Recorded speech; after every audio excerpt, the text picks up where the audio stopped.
Okay, nkwaniriza nnyo webale kutulaba, webale okutugoberera. Osibye otya ssebo n'ennyabo. Muli mutya yonna yonna gye musinzira okubanga mutugoberera bulungi nnyo. Eddy Kenzo agenda kudda ku butaka. Bino si bya biri bye mwalaba, omanyi manager agenda natu chamusaamu kawo na postinga ekifaananyi, manager wa Eddy Kenzo na postinga ekifaananyi ng'ali mu nnyonyi biki.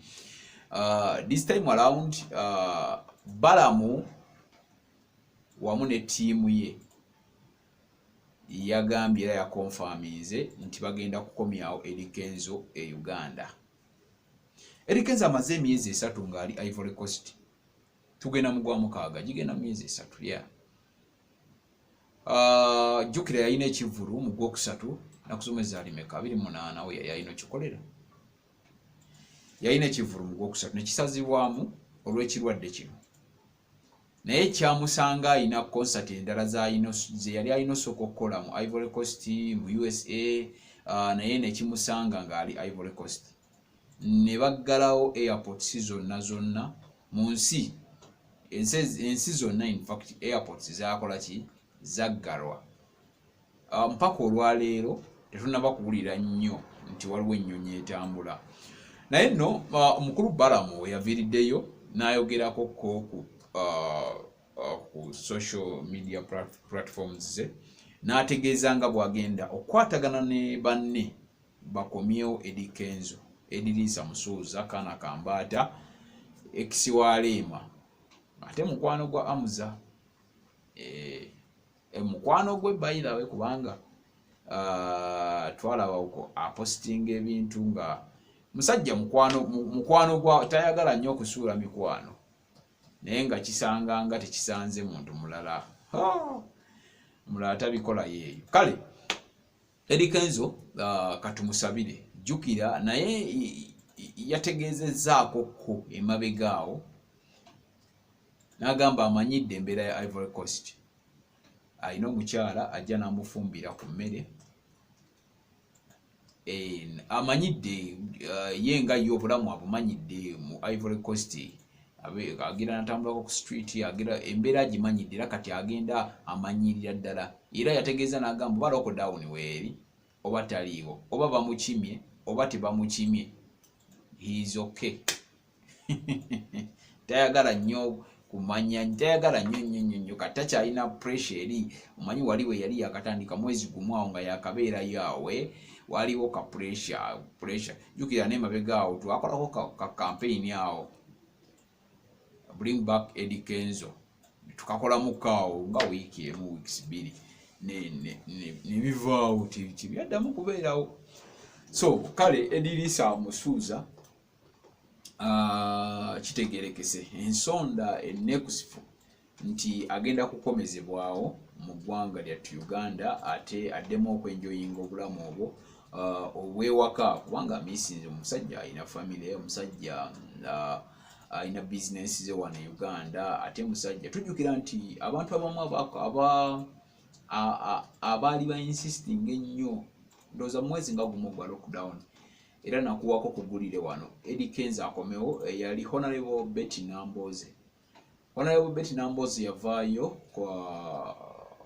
of course ku Facebook page ye n'akinyonyola bulungi n'agamba Eddy Kenzo he is a national asset era alina okukomawo wano singa government era gajjaliranga omuntu ng'oyo consideringibwa okuba nti he is a national asset n'atadda Uganda oba ne batamukomyawo, kiba kibi nnyo kuba kulagajjala kwennyini. So Eddy Musuuza abantu bangi abajja bamubakinga abaali bagezaako okugamba bannaayo akomyewo paka naye musajja wattu ebintu ebyakola ki bwe byagaana. Naye nno twabadde tuli awo nga omwami Balam mpozi ne ttiimu yagambye nti kyekiseera kubanga musajja jukira he is a golden boy. Essaawa zino ba YouTube bamuwa ekirabo ekyo kubanga okuweza subscribers 1 million namba n'ebintu byakola ndowooza ttiimu ya YouTube ne bamuwa ekirabo ekyo. Kati Balam n'agezaako n'agamba no, omusajja ono akomewo. Era we twogerera nga bali mu nteekateeka ey'okukomyawo Eddy Musuuze Uganda. Eddy Kenzo emyezi gy'amaze mu Ivory Coast, ye mu kuwandiika oba mu kulaga kwe ngeri gye yayogeddeko naffe, talina nnyo bweraliikirivu. Ali okke nakyo, just yatulaze n'agamba nti oba bamukomezzaawo oba tebamukomezzaawo, buli kimu leka kimale okubeera nga kikkakkanye, ng'ebintu bikkakkanye, ng'ebintu biteredde, ajja kuba asobola okukola ki, ajja kukomawo talina buzibu. Naye ne Balamu nga tatudde agamba agenda kumuzza kama mbaya ni mbaya, ajja kumukomyawo, agenda mukomyawo e Uganda, ebintu bisobola okubeera nga bitambula bulungi, ebintu bisobola okubeera nga byevuga bulungi ngaawe birina okubeera nga byevuga. Eddy Kenzo n'agamba mu byafaayo bye mu basajja balina omukisa, yasooka okuweza emiliyoni y'abasubscribers, yasooka okuweza blue tick ku Facebook mu Uganda mu bayimbi yasooka okuweza okufuna blue tick Instagram, Facebook, ate naweza emiliyoni y'abasubscribers mu bayimbi. Okitegeera kyokka ate n'akola ebintu bingi nnyo nga okuleeta BET Award. That's why Honorable Betty Namboze yavaayo n'amugamba that guy, he is a national asset. Talina kuzanyirwako nti kintu kugamba eggwanga kugamba Kenzo tebalina mutunuulira ng'ekintu ekyokuzanyisa mu ggwanga. Kyekiri kyekugambye nti yalina abantu bangi abamubankinga mu kukomawo. Nze nali omu mu baali mu Bring Back Eddy Kenzo campaign, twagikola netuuka weetubirira netugivaako. Naye Mr. Balam, bw'obanga kyogenda okukola kyekyo, tukwebaza kubanga kati nga ffe abawagizi weebalire ddala kubanga osazeewo n'ogamba nti Kenzo mukomyewo ewaka, which is okay kubanga naye alina ebyamisinga ebintu bingi nnyo, ate nga musajja w'amaanyi, musajja atadde Uganda ku map, musajja ensi yaffe ng'ovudde mu bwa music byokka kubanga n'omuntu okuva eri BET n'agireeta, naye ne bagamba oyo waawa nti he is from Uganda. Tuba tulina engeri gye tuwanikamu akalimi nga tetubiraba mu ngeri ya music, nga tubiraba mu ngeri ate ey'ensi yaffe okubeera nga etambula edda waggulu.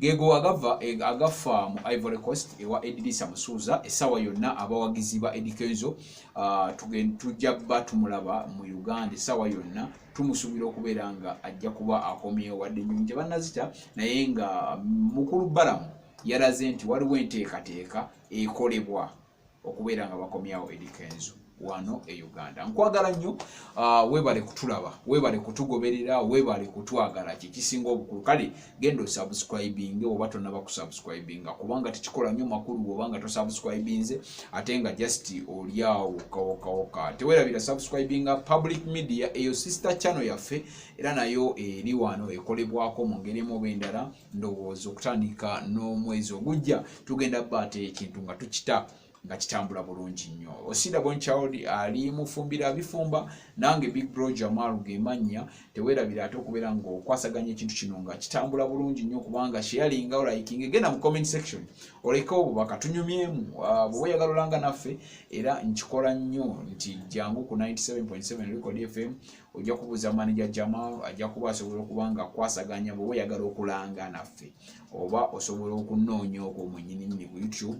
Waliwo essimu ze tuteekawo ez'okubako ez'okulanga. Essomero liri limu lyotwalako omwana baliyita the Diaz Preschool, liri Bunnamwaya. Bw'ova ku roundabout ezana n'okwata oluguudo olugenda e Nyanama, oluguudo olwo bw'oba wakatambula wakati nnyo kilometers ntono olaba ekipande kinene kuliko Dadia's Preschool awo nyini basobola okubeera nga basomesa omwana wo bamukima ne waba distance wa ne bamuleeta ne bamuzaayo. Omwana alya bulungi, omwana ayiga okuzannya, ayiga okuwuga, ayiga emizannyo, ayiga okuyimba, ayiga ebintu bingi nnyo. Dadia's Preschool be basobola okusomesa omwana wo ate n'otejjusa. Omuntu ali omu asobola okuyamba mu mbeera yonna senga Kezia kulanama mu checking kokko kwata ku luguudo lwa Ntebe Road bw'otuuka e Kajjansi kwata ku bypass egenda Eggaba ebitaala ebisooka ekigo bayitawo kigo then obuuze Kezia kulanama ajja kuba asobola okuba nga atakwasaganya ayamba abantu mu bizibu bingi nnyo okusobola okubeera nga ate nammwe mubeerawo mu bulamu buno obwa bulijjo okubeera nga tutambula bulungi nnyo. N'olw'ensonga eyo njagala okukwerekereza naye nga tewerabira nti 97.7 Record FM tulina esawa yaffe, tulina YouTube channel by the way. Genda ku YouTube channel oteekemu 97.7 Record FM ojja kusubscribing ojja giraba kubanga tulina esawa gye bayita eya Star Factory ey'abayimbi osobola okuba nga ogiraba olabe ba star bonna babeeramu mu ngeri emu bendala osobola okumanya ate omuyimbi wo gwosinga okwagala naawe n'osobola okwenyumiriza mu kintu kino nga kitambula bulungi nnyo. Mbabuuzaako yonna gye musinziirira mbatumiddeko nnyo abantu nga Bannamiiro Lydia, abantu nga Bannanteza Aisha, abantu nga ba Hudus oli otya e Denmark ate mpozi omuyimbi manager Jamal gwalina bamuyita Niru Music. Genda subscribing YouTube channel ya Niru Music ofune music wa Niru omudownloading osobola okuba ng'onyumirwa. Ayimba mukwano gwokka, tayimba byabufuzi, tayimba raga, tayimba ayimba ebigambo ebiseeneekerevu okusobola okubeera nga tubikwasaganya mpola. Kale kankwerekereze Mukama Katonda akunkuumire ate Edirisa Musuza tumusabire asobole okukomawo kijja kuba ate kituyamba nnyo okubeera nga ffe bafaani abamumisinga tumulabako. Mukama Katonda abeere nammwe mubeere bulungi.